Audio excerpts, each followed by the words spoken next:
RSS ಬಗ್ಗೆ ಮಾತಾಡಿ ಕೂದಲೇ ಆಂಧ್ರಕ್ಕೆ ಹೋಗೋ ತರ ಮಾಡಿದ್ರಿ ಅನ್ನೋದು ಅಶೋಕ್ ಅವರಿಗೆ ಕರಿಯಕ್ಕೆ ಹೇಳ್ರಿ. ನಮ್ಮ ಬಂಡವಾಳ ಎಷ್ಟು ಬಂದಿದೆ ಅಂತ ಮೋದಿ ಅವರು ಹೇಳ್ತಾರೆ. I am number 2 in foreign direct investment.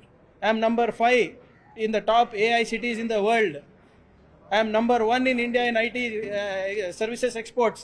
I am number 7 in startup ecosystem. ಗೊತ್ತಾ ಅವರಿಗೆ? ನಿರ್ಭೀತ, ನಿಷ್ಪಕ್ಷಪಾತ, ವಿಶ್ವಾಸಾರ್ಹ ಸುದ್ದಿಗಳಿಗೆ ಮತ್ತೊಂದು ಹೆಸರಾಗಿರುವಂತ ನ್ಯೂಸ್ 18 ಕನ್ನಡ ಈಗ ಆಪ್ನಲ್ಲೂ ಲಭ್ಯವಿದೆ. ದಯವಿಟ್ಟು ಇಲ್ಲಿರುವ QR ಕೋಡ್ ಅನ್ನ ಸ್ಕ್ಯಾನ್ ಮಾಡಿಕೊಂಡು ಆಪ್ ಅನ್ನ ಡೌನ್ಲೋಡ್ ಮಾಡೋದಕ್ಕೆ ಮರಿಬೇಡಿ. ನಿಮ್ಮ ಬೆಂಬಲ ಹೀಗೆ ಸದಾ ನಮ್ಮೊಂದಿಗಿರಲಿ. ಧನ್ಯವಾದ. ಅವ್ರಿದ್ದಾಗ ಏನೂ ಆಗಿಲ್ಲ. ಕಿಯೋನಿಕ್ಸ್ ಹಗರಣ ಮಾಡಿದವರು ಗೊತ್ತಾ? 1200 ಕೋಟಿ ಹಗರಣ. ಅದನ್ನು ಮುಂದಿನ ವಾರದಲ್ಲಿ ತಮ್ಮ ಮುಂದೆ ಹೇಳ್ತೀನಂತೆ. ಅದಕ್ಕೆ ಉತ್ತರ ಕೊಡ್ಲಿ ಅವ್ರು ಫಸ್ಟ್.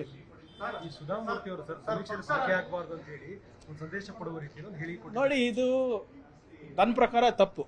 ಒಂದು ಜವಾಬ್ದಾರಿ ಸ್ಥಾನಮಾನದಲ್ಲಿ ಇದ್ದಾಗ ಸರ್ವೆನಲ್ಲಿ ಪಾಲ್ಗೊಂಡಿದ್ದಿದ್ರೆ ಇನ್ನೂ ಹೆಚ್ಚು ಜನ ಇದು ಮಾಡೋದು. ಹೌದು, ನಿಮಗೆ ಅವಶ್ಯಕತೆ ಇರದೇ ಇರಬಹುದು.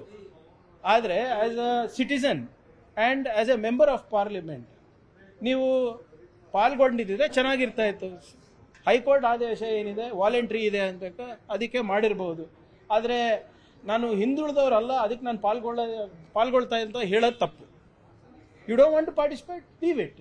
ಹಿಂಬಾರ ಹಂಗೆ ಕೊಡೋದು ಎಷ್ಟು ಸರಿನೋ ಗೊತ್ತಿಲ್ಲ. ಅವ್ರದ್ದಾದಂಥ ಒಂದು ಅಪಾರವಾದಂಥ ಕಾಂಟ್ರಿಬ್ಯೂಷನ್ ಇದೆ ಕರ್ನಾಟಕಕ್ಕೆ. ಸೊ ನೀವು ಹೇಳ್ದಂಗೆ ಭಾಳಷ್ಟು ಜನ ಅವರಿಗೆ ಪ್ರೇರಣೆ ರೂಪದಲ್ಲಿ ನೋಡ್ತಾರೆ. ಸೊ ಹೌದು, ಅವರು ಎಲ್ಲ ಮಾಹಿತಿ ಕೊಟ್ಟು, ಆದರೆ ಇದು ವಾಲಂಟ್ರಿ ಇದೆ ಅಂತ ಹೇಳಿದಿದ್ರೆ then it would have been different. ಈಗ ನಾಳೆ ಕಾಸ್ಟ್ ಸೆನ್ಸಸ್ ಮಾಡ್ತಾರೆ ಯಾರು, ಮೋದಿಯವರು. ಅವಾಗಲೂ ಹಿಂಬರ ಕೊಡ್ತಾರಾ? ನಾಳೆ ನ್ಯಾಷನಲ್ ಸೆನ್ಸಸ್ ಆಗ್ತದೆ ಕೇಂದ್ರ ಸರ್ಕಾರದ.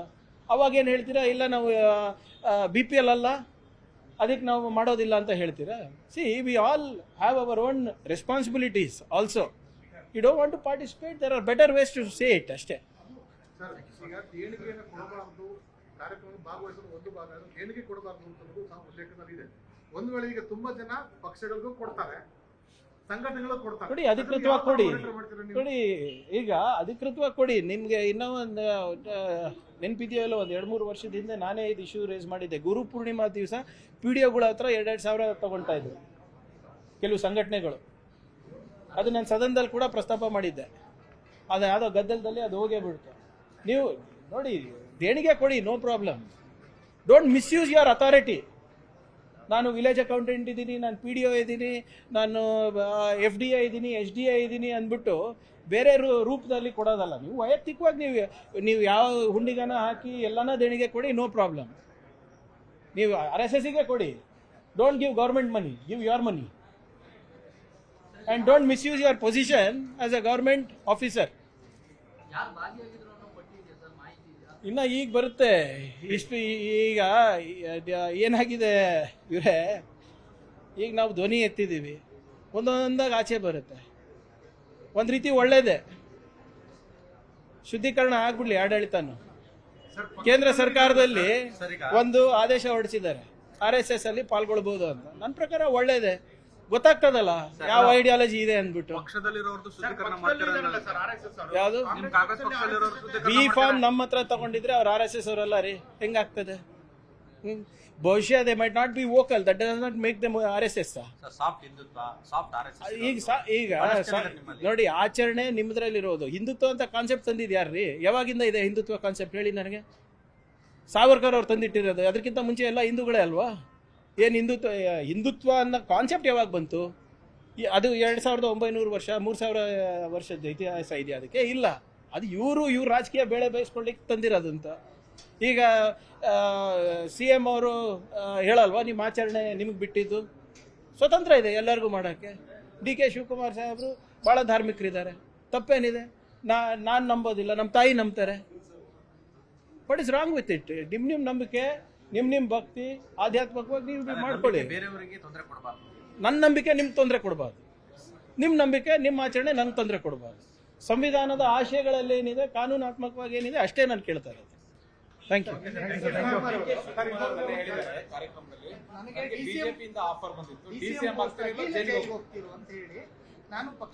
ಮುಂಚೆನೂ ಹೇಳಿದಾರಲ್ಲ, ವಾಟ್ ಈಸ್ ಸರ್ಪ್ರೈಸಿಂಗ್ ಇದೆ ನೋಡಿ ಸರ್. ನೀವು ದಯವಿಟ್ಟು ಕಳೆದ 10 ವರ್ಷದಿಂದ ಏನೇನು ನಡೀತಾ ಇದೆ ನೋಡಿ. ನೀವು ಪಾರ್ಲಿಮೆಂಟಲ್ಲಿ ನೋಡಿ, ಅರ್ಧ ರಾಜ್ಯಸಭಾ ನೋಡಿ, ಇದು ಲೋಕಸಭಾ ನೋಡಿ, ಅರ್ಧ ಕಾಂಗ್ರೆಸ್ನಲ್ಲಿ ಇದ್ದವರೇ ಅಲ್ವಾ ಇರೋದಲ್ಲಿ. ಹೌದಾ ಇಲ್ಲ ಹೇಳಿ? IT, ED, CBI ಇಟ್ಟೆ ಹೆದರಿಸಿ ಬೆದರಿಸಿ ನೋಡೋದು. ಇದರಲ್ಲಿ ಹೊಸದೇನಿದೆ ಹೇಳಿ? ಈಗ ಮಹಾರಾಷ್ಟ್ರದಲ್ಲಿ ಒಂದು ನಿಮಿಷ, ಅಸ್ಸಾಂನಲ್ಲಿ BJPದು ಇತ್ತೇನ್ರಿ? ಮಿಜೋರಾಂನಲ್ಲಿ ಇತ್ತೇನ್ರಿ? ಗೋವಾನಲ್ಲಿ ಇತ್ತೇನ್ರಿ? ಮಹಾರಾಷ್ಟ್ರದಲ್ಲಿ ಇತ್ತೇನ್ರಿ? ಇಲ್ಲಿ ಆಪರೇಷನ್ ಕಮಲ ಮಾಡಿಲ್ವಾ? ಅದೇ ದುಡ್ಡನ್ನ ಕೊಟ್ಟು ಆಮೇಶ ಓಡ್ತಾರೆ, ಇಲ್ಲಿದ್ರೆ ಬೆದರಿಕೆಯನ್ನ ಕೊಡ್ತಾರೆ.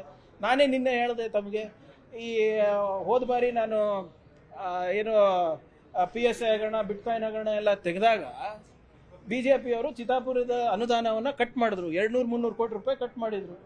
ನನಗೆ ಬಂದು ಕೆಲವು ಮಂತ್ರಿಗಳು, ಕೆಲವು BJP ಶಾಸಕರು, ನೀವು ಇವೆಲ್ಲ ನಿನ್ನ ಮಾತಾಡೋದು ನಿಲ್ಸಪ್ಪ, ನಿಮಗೆ ಡಬಲ್ ಅನುದಾನ ಕೊಡ್ತೀನಿ ಅಂತ ಕೊಟ್ಟಿದ್ರು. ನನಗೆ ಆಮೇಶ ಹೊಟ್ಟಿದ್ರು, ನೀವು ಪಾರ್ಟಿಗೆ ಬರೋದು ಬೇಡ, ನಿಮಗೆ ನಿಂದೇನು ಅನುದಾನ ಇದೆ ರಿಸ್ಟೋರ್ ಮಾಡ್ತೀವಿ, ನಿಂದೇನು ಅನುದಾನ ಇದೆ ಡಬಲ್ ಮಾಡ್ತೀವಿ ಅಂತ ಹೇಳಿದ್ರು. ಇಷ್ಟೇ ಅವ್ರದ್ದು ಬಂಡವಾಳ ಮಾಡಿದ್ದಾರಲ್ಲ. ಈಗ ಸಾಬೀತಾಯ್ತಾ ಸರ್? ಇಷ್ಟು ವರ್ಷ ಆಯ್ತಲ್ವಾ? ಈಗ ಎಷ್ಟು IT, ED ಕೇಸಸ್ ಅಲ್ಲಿ ಇವರು ಕನ್ವಿಕ್ಷನ್ ಆಗಿದೆ ಕೇಂದ್ರ ಸರ್ಕಾರದಲ್ಲಿ? Not even 2%. They are using it as a political weapon ಅಷ್ಟೇ. ಅದಲ್ಲ, ನಿಮ್ಮ ಪಕ್ಷದಲ್ಲಿ ಅಧಿಕಾರ ಹಂಚಿಕೆ ವಿಚಾರ ಇದೆ, ಆ ಕಾರಣಕ್ಕೋಸ್ಕರ ಸಂದೇಶವನ್ನು ಈ ಸ್ವರೂಪದಲ್ಲಿ ಕೊಟ್ರ ಅಂತ ನೋಡಿ. ಇದು ಅವಾಗ್ಲೂ ಮಾತಾಡಿದ್ದಾರೆ, ಇವಾಗ ಗಮನಿಸಿದಿರ ನೀವು ಅಷ್ಟೇ. ಅವರು ಅಧ್ಯಕ್ಷರ ನೀವು ನನ್ನ ನೆನಪಿರೋ ಹಾಗೆ ಅವ್ರು 2-3 ಸರಿ ಇದು ಹೇಳಿದ್ದಾರೆ. ಅವರು ಅಧಿಕಾರವನ್ನ ಸ್ವೀಕಾರ ಮಾಡಬೇಕಾದ್ರೂ ಹೇಳಿದ್ರು ಯಾವ ರೀತಿ ಅವರು BJP ಅವರು ಇವರಿಗೆ ಆಮೇಶ ಕೊಡ್ತಾ ಇದ್ದಾರೆ ಅಂತ. Thank you sir. Nara Lokesh, ನಿಮ್ಮ ಸರ್ಕಾರ ಅಸಮರ್ಥ ಸರ್ಕಾರ, ನೀವು ಅಸಮರ್ಥರಾಗಿದ್ದೀರಿ. ಅಲ್ಲಿ ಆಂಧ್ರಕ್ಕೆ ಬಂದಂತ ಅನುದಾನ ವಿಷಯದ ಬಗ್ಗೆ ಅಥವಾ ಅಲ್ಲಿ ಹೂಡಿಕೆ ಬಗ್ಗೆ ಯಾಕೆ ಟೀಕೆ ಮಾಡ್ತೀವಿ? ನಾವೆಲ್ಲಿ ಟೀಕೆ ಮಾಡಿದ್ದೀವಿ ನೇರವಾಗಿ ಹೇಳಿದ್ದಾರೆ ನೋಡಿ. ನಾವ್ಯಾಕ್ರಿ ಟೀಕೆ ಮಾಡ್ತೀವಿ? ನೀವು ನಮಗೆ ಟೀಕೆ ಮಾಡಿದ್ಕೆ ಅಲ್ವಾ ನಾನು ಹೇಳಿದ್ದು. ಈಗ ನೀವು ತರ್ತಾ ಇದ್ದೀರಾ, ಬಹಳ ಸಂತೋಷ. ಅಟ್ ವಾಟ್ ಕಾಸ್ಟ್ ಅಂತ ಕೇಳ್ತಾ ಇರೋದು ನಾವು. 22,000 ಕೋಟಿ ರೂಪಾಯಿ ಅವರಿಗೆ ಇನ್ಸೆಂಟಿವ್ ಸಬ್ಸಿಡಿ ಕೊಟ್ಟಿದ್ದಾರೆ. Electricity free, electricity transmission free, water tariff at 25%, land purchase of market rate 25% off, 100% state GST reimbursement for the next 5 to 10 years. Andhra Pradesh ಅವ್ರದ್ದು ಸಾಲ ಎಷ್ಟಿದೆ, ಅವ್ರು ನೀಡ್ತಾ ಇರೋ ಇನ್ಸೆಂಟಿವ್ ಸಬ್ಸಿಡೀಸ್ ಎಷ್ಟಿದೆ ಹೋಲಿಕೆ ಮಾಡಿ ನೀವೇ ಅಸ್ಯೂಮ್ ಮಾಡ್ಕೊಳ್ಳಿ. ಆಮೇಲೆ ಗೂಗಲ್ದ ಅದಾನಿದ ಅದು ಪ್ರಾಜೆಕ್ಟ್, ಅದನ್ನು ತಾವು ಪರಿಶೀಲನೆ ಮಾಡಿ. ನಿಮ್ಮನ್ನ ಅಸಮರ್ಥ ಸರ್ಕಾರ ಅಸಮರ್ಥರಿದ್ರೆ ನಮ್ಮ ಹತ್ರ ನಮ್ಮ ಬಂಡವಾಳದಾರರಿಗೆ ಯಾಕೆ ಕರ್ಕೊಂಡು ಹೋಗ್ತಾ ಇದ್ದಾರೆ? ನಮ್ಮ ಏರೋಸ್ಪೇಸ್ ಪಾರ್ಕ್ ಪಕ್ಕದಲ್ಲಿ ಅವ್ರ ಏರೋಸ್ಪೇಸ್ ಪಾರ್ಕ್ ಯಾಕೆ ಬರ್ತಾ ಇದೆ? ನಾವು ಅಸಮರ್ಥರಿದ್ರೆ ತಮಿಳ್ನಾಡವರು ಹೊಸೂರಿಂದ ಬೆಂಗಳೂರಿಗೆ ಮೆಟ್ರೋ ಯಾಕೆ ಕೇಳ್ತಾ ಇದ್ದಾರೆ? ಹೊಸೂರಿನಲ್ಲಿ ಏರ್ಪೋರ್ಟ್ ಯಾಕೆ ಮಾಡ್ತಾ ಇದ್ದಾರೆ? ಕರ್ನಾಟಕ ಎಕೋಸಿಸ್ಟಮ್ ಅಷ್ಟು ಚೆನ್ನಾಗಿಲ್ಲ ಅಂದ್ರೆ ಯಾಕೆ ನಮ್ಮ ಅಕ್ಕಪಕ್ಕನೇ ಬಂದು ಇಂಡಸ್ಟ್ರಿಗಳಾಗ್ತಾ ಇದ್ದೀರಾ ನೀವು? ಕುಮಾರಸ್ವಾಮಿ ಹೇಳ್ತಾ ಇದ್ದಾರೆ ನಿಮ್ಮ ರಾಜ್ಯ ಸರ್ಕಾರದ ನೀತಿ ನಿಲುವಿಗಾಗಿ ಈ ರೀತಿ ಇಂಡಸ್ಟ್ರಿಗಳು ಬೇರೆ ಬೇರೆ ರಾಜ್ಯ. ಆಯ್ತ್ರಿ, ನಮ್ಮ ನೀತಿ ನಿಲುವಿಂದ ಬೇರೆ ಕಡೆ ಹೋಗ್ತಾ ಇದ್ದಾರೆ, ನಿಮ್ದೇನು ಜವಾಬ್ದಾರಿ?